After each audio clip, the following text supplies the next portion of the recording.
समादरणीय सचिव महोदय समादरणीय प्रधानाचार्य महोदय के निर्देशानुसार घर से कक्षाओं के संचालन क्रम में इसके पूर्व घटिका में मैं शास्त्रीय तृतीय वर्ष के छात्रों को चंपू रामायण के ऊपर चंपू काव्य के उद्भव और विकास की परंपरा यात्रा का मैं वर्णन कर रहा था। अब चंपू रामायण की जो यात्रा है, विकास यात्रा है, उसमें सोमदेव राष्ट्रकूट के राजा कृष्ण द्वितीय के आश्रित थे और इनके अतिरिक्त भोजराज जो 11वीं शताब्दी में चंपू रामायण, अभिनव कालिदास 11वीं शताब्दी में भागवत चंपू, शोढल जो 11वीं शताब्दी में है, उदयन सुंदरी कथा, सोमेश्वर देव जो कृतकौमुदी, वासुदेव रथ जो 15वीं शताब्दी में है, गंगा वंशानुचरित अनंत भट्ट 15वीं शताब्दी में, भारत चंपू इत्यादि ग्रंथों की इन्होंने रचना की। कि चंपू साहित्य इस तरह विशुद्धता को प्राप्त होता चला गया।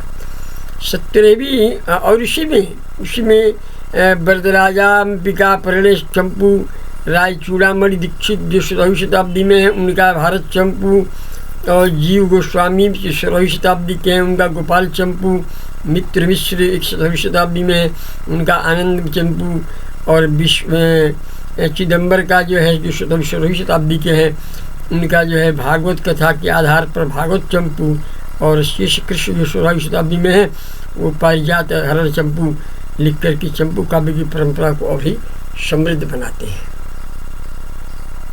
17वीं शताब्दी में नीलकंठ दीक्षित ने एक भावपूर्ण चंपू काव्य नीलकंठ विजय चंपू नाम से लिखा, जिसका रचना काल 4138 कलिवर्ष अर्थात 1637 ईस्वी है।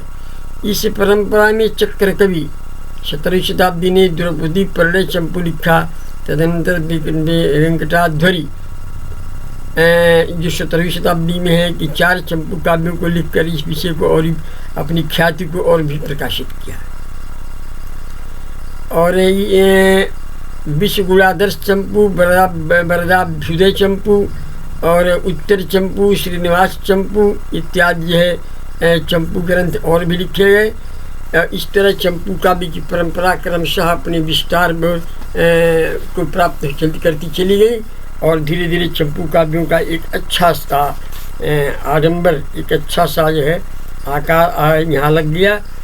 और जो भोज हमको जो मुख्य रूप से जो राजा भोज का चंपू रामायण है उस पर अपना प्रकाश डालना है।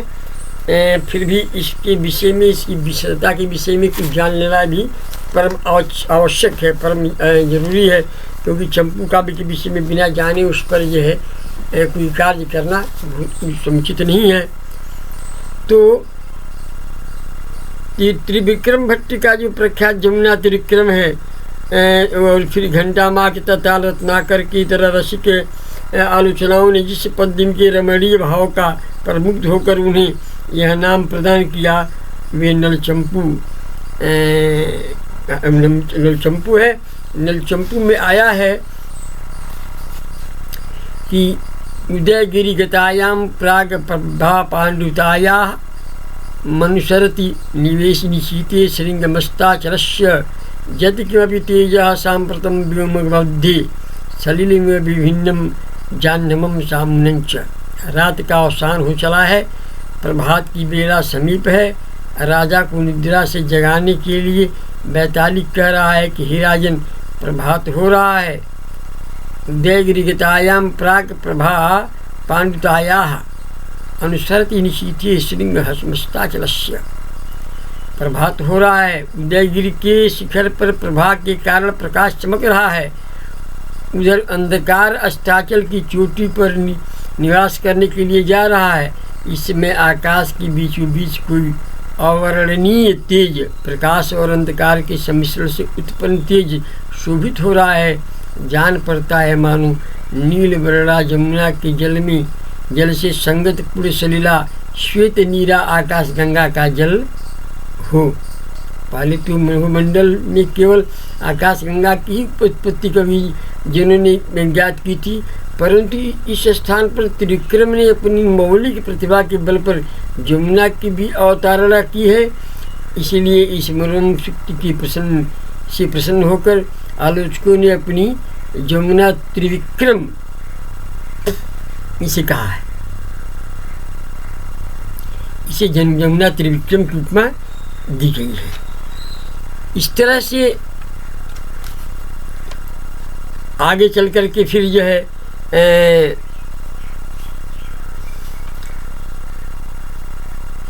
जशस्त्य का चंपू लिखा गया। मदालसा चंपू जो है त्रिविक्रम भट्ट की द्वितीय रचना है चंपू काव्य, उसमें उसको मदालसा चंपू भी कहते हैं। राजा कुलेयास्व और उनकी रानी मदालसा का चरित्र मार्कंडेय पुराण के 18वें से 22वें अध्याय के विस्तार से वर्णन है। इस आधार पर चंपू काव्य का प्रणयन है। नल चंपू की भांति इसमें रमणीयता की कमी है, किंतु कथा के विकास तथा काव्य सौष्ठव के कारण अभी लोकप्रिय रचना मानी गई है। फिर जशस तिलक चंपू है, और जशस तिलक चंपू बृहद काव्य तथा विश्व जैन चंपू के प्रणेता सोमदेव सूरी, जो 9वीं शताब्दी में अपने पांडित्य तथा शास्त्रीय विद्वत्ता के कारण विद्युत गोष्ठी में अप्रतिम अग्रगण्य मानी जाती थी, एक महान तार्किक सरस साहित्य कुशल राजनीतिज्ञ प्रबुद्ध तत्वचिंतक तथा उच्च कोटि के धर्माचार्य भी थे। उनकी कृति है। और तार्किक चक्रवर्ती वादी पंचानन कविकुल राजकुल कुंजर आदि उपाधियाँ इनकी प्रकृष्ट प्रज्ञा तथा प्रभावशाली व्यक्तित्व की परिचायक है। सोमदेव राष्ट्रकूट वंशी राजा कृष्ण तृतीय के समसायिक एवं उनके आश्रित कवि थे, परंतु जशस तिलकम की रचना कृष्ण राज के सामंत अरिकेसरी के पुत्र बागराज की राजधानी गंगाधारा में हुई और समाप्ति 881 अतः 959 ईस्वी में की गई है। फलतः सोमदेव का समय 10वीं शताब्दी मध्यभाग ही मानना सर्वथा उचित होगा। जशस तिलक चंपू जैन पुराण में विस्तृत जशोधर के चरित्र का वर्णन की प्रौढ़ अलंकारिक शैली में करता है। कथा गुणभद्र के उत्तर पुराण पर आश्रित है। जैन फिर जो है जशस तिलक की भाषा जो है बड़ी ही प्रांजल और शैली बड़ी प्रौढ़ और आकर्षक है। वर्णन की प्रचुरता में यह कादम्बरी से कहीं भी थोड़ा भी न्यून नहीं है, कहीं भी कमी नहीं है। सोमदेव अशेष विद्वाओं और शास्त्रों में विलक्षण विचक्षण थे। फलतः इनमें उनके पांडित्य का प्रदर्शन पदे पदे आलोकित होता है, उद्भाषित होता है। उस युग की धार्मिक और दार्शनिक प्रवृत्तियों का इन्होंने बड़ा ही रोचक विवरण प्रस्तुत किया है। जशस तिलक एवं इंडियन कल्चर सोलापुर में ये वर्णित है। समाज की संस्कृति के उज्जवल चित्रण आलोचकों की प्रशंसा के विषय हैं। इसका भी प्रदर्शन हम जशस तिलक का सांस्कृतिक अध्ययन में देख सकते हैं, जो डॉक्टर गोकुल चंद्र जैन की लिखी पुस्तक है, उसमें किया गया है।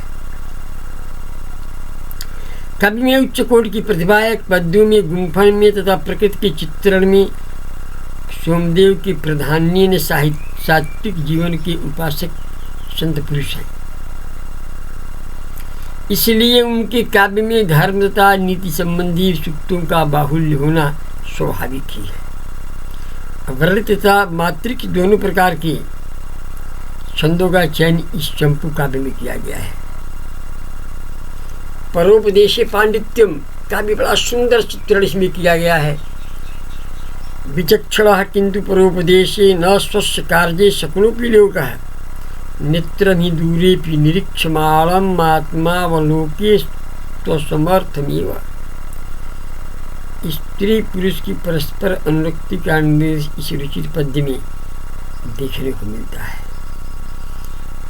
जैसे ऐसा हिमांशु मणिनिर्मित मे देहदृष्टि तम चंद्रचूर्ण रचिता वैवस्य साक्षात् एवं न चेत कथमिमं तव संगमेन प्रत्यंग निर्गत जला सुतनुश्चकास्ति।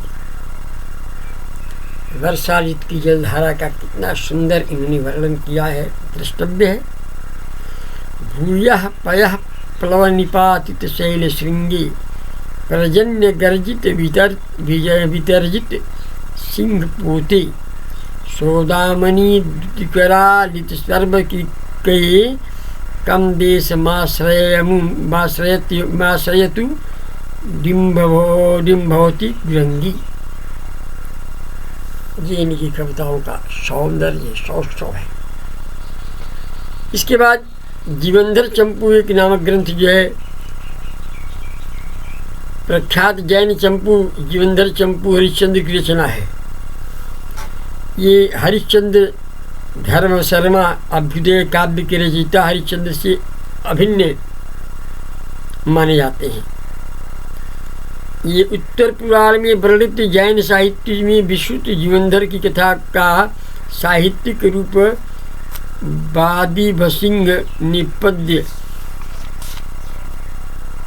में तथा चत्रचूड़ामणि में दोनों रूप में प्रस्तुत किया है।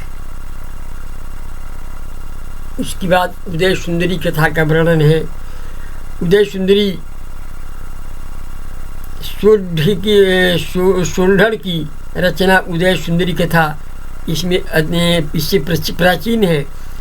यहाँ कवि ने स्वकल्पित आख्यान को चंपू काव्य का रूप प्रदान किया है। इसमें बाण के हर्ष चरित्र को आदर्श मानकर कवि सुभग गद्य का प्रणयन करता है। इसमें प्रतिष्ठान नगर के राजा मलयवाहन का नागराज विखंडित तिलक की कन्या उदय सुंदरी के साथ विवाह 8 उच्छ्वासों में वर्णित है। प्रथम उच्छ्वास में कवि अपना चरित्र वर्णन करता है और पूर्ववर्ती सुकवियों की प्रशंसा पद्यों में करता है। यथा आकाश में छिटकी चांदनी का बड़ा ही कमनीय वर्णन मिलता है। इससे उदय सुंदरी कथा में यथा अवलोकनीय है, देखने योग्य है। चांद्रम मही मंडलहाजनस्थम दुग्धम यथा यामवती महिष्याः नियोगिनां दुग्ध हनोग्रतापै रुल्लासितं व्योमतले लुलूठः। छिटकी चांदनी क्या है? वह महिमंडल रूपी भाजन में रात्रि रूपी महिषी का चंद्र रूपी दुग्ध है, जो योगियों के जलते हुए नयनों से दृष्ट होने पर उफान लेने वाले दूध के समान आकाश में बिखर गया है। उसके बाद से रामायण चंपू की बात आती है। रामायणाश्रित चंपू, रामायण के आधार पर अनेक चंपुओं में की रचना की गई है। इसमें से अधिकांश से संपूर्ण रामायण की कथा का चित्रण करते हैं। उत्तरकांड की कथा पर स्वल्प चंपू आश्रित है तथा मारुत नंदन हनुमान के चरित्र वर्णन वाले 4 चंपू मिलते हैं। इन चंपू काव्यों में सर्वविस्तृत रामायण चंपू भोजराज की लेखनी से प्रस्तुत है। भोजराज की लेखनी की कुचिका से यह आलोकित है। इनका 11वीं शताब्दी समय है। रामायण चंपू का आधार महर्षि वाल्मीकि रूपी रामायण है। रामायण कथा रामाश्रित कथाओं के द्वारा ही लिखे गए हैं। ग्रंथ किष्किंधा कांड तक ही रचा गया था और पिछले काल के अनेक कवियों ने युद्ध काल की पूर्ति कर चंपू को संपूर्णता प्रदान की है। युद्ध कांड के लेखकों में मान्य भारत चंपू, नीतिलक चंपू के प्रणेता लक्ष्मण सूरी, रत्नखेड़ दीक्षित के पुत्र रुक्मिणी कल्याण, महाकाव्य के कर्ता राजचूड़ामणि दीक्षित जो 17वीं शताब्दी में है, इत्यादि हैं। रामायण चंपू अत्यंत ही रोचक मंजुल काव्य है। इसमें भोज ने पात्रों का चित्रण कथाओं का विन्यास सुंदरता से किया है। भोज का यह चंपू काव्य कला पक्ष का सौंदर्य सुंदर पूर्णतः प्रदर्शित करता है। प्रसादमयी शैली में नवीन भावों से परिचय चमत्कारजनक है। रावण के स्वरूप का परिचायक पद्य नितांत मंजूर है। सुंदरकांड का श्लोक है, निःश्रेयस प्रणयिनीं पदवीं निरोद्धुं त्रैलोक्य पाप परिपाक मिवात्तरूपम सूर्येन्दु पावक महांसि तपोबलेन जित्वा जतिक्षमभिपिषिक्त मीमांधकारम। रावण ऐसा दिख पड़ता है था मानो मुक्त मार्ग रोकने के लिए शरीर धारण कर त्रिलोक का पाप आ गया हो, और अथवा सूर्य चंद्रमा तथा अग्नि रूप तीनों तेजों को तपोबल में अभिभूत कर अंधकार मानो स्वेच्छया अभिषिक्त होकर बैठ गया हो। मेघों से बिजली के खोखने के विषय में बड़ा ही मनोरम उत्प्रेक्षा वर्णित है चंपू रामायण में, जो दर्शनीय है। अम्भोधिपानी सलिलेन साकं मापीत मौर्वाग्निशिखा कलापम तप्तोदरा बारिधरा बमंती विद्युत लतोन्मेष मिशेलनम। वर्षा काल में दामिनी कौंध रही है, बिजली चमक रही है, मानो समुद्र से जल लेते समय मेघों में जिस बडमालल की शिखा राशि को उधरस्त कर लिया है था, वह अग्नि जब अपने उदर में दाह उत्पन्न करने लगी, तब ये मेघ उस विशाल शिखा राशि को विद्युत प्रकाश के बहाने उगल रहे हैं। इतनी सुंदर यह है उत्प्रेक्षाजन्य की उपमा है। और भी आगे ये जो है महाभारत चंपू है। महाभारत चंपू का कथानक बड़ा ही विस्तृत है। इसके कथानक को आश्रित कर निबद्ध चंपुओं की संख्या लगभग 27 हो गई है। इनमें से कतिपय ही समग्र कथा को स्पर्श करते हैं। किसी विशिष्ट कथानक तथा उपाख्यानों पर आश्रित चंपुओं की संख्या अधिक है। इस तरह चंपू काव्य का प्रणयन किया गया है। और फिर यह आगे कृष्णसार चंपू मिलता है, और उसके बाद से जो कृष्णसार चंपू है श्री भगवान श्री कृष्ण की सरसता भक्तजनों के गले का हार है ही। फलतः भागवत पुराण विशेषकर दशम स्कंद के आधार पर अनेक लेखकों ने अपनी लेखनी चलाई है। कालक्रम से यथार्थ परिचय के अभाव में उनका समय तत्वतः निर्दिष्ट नहीं है किया जा सकता है। अभिनव कालिदास द्वारा प्रस्तुत भागवत चंपू संभवतः इन चंपुओं में प्राचीन है। अभिनव कालिदास का चंपू संभवतः इनमें प्राचीन है। उसमें कला पक्ष का चमत्कार होने पर ही हृदय पक्ष का नैसर्गिक प्रावल्य है। इस चंपू में रास के समय जल विहार का यह वर्णन श्लिष्ट पदों के द्वारा मुख्य दशा को रसिकों को उन्मुख करता है, जो दर्शनीय है। निर्लेपः कुचमंडलो मृगदृशां हारावली निर्गुणा नेत्रांभोरुहमज्जनेन रहितं नीरागमुष्टधरं निर्ग्रंथर्मणिमेखला कचतति मोक्षं गता कांचन श्रीराशीद द्विगुणैव सा घनरसे मग्नस्य योग्यम हितत्। श्रीमद् भागवत की भक्ति भावना पूर्ण रूपे इसमें सफलता के साथ अवतीर्ण हुई है। भगवान नंदनंदन की वृंदावन लीला का यह ललित काव्य अनेक दृष्टियों में अनुपमीय है। वृंदावन ने अपने पुष्पों से राधा को अलंकृत किया। कैसे अलंकृत किया?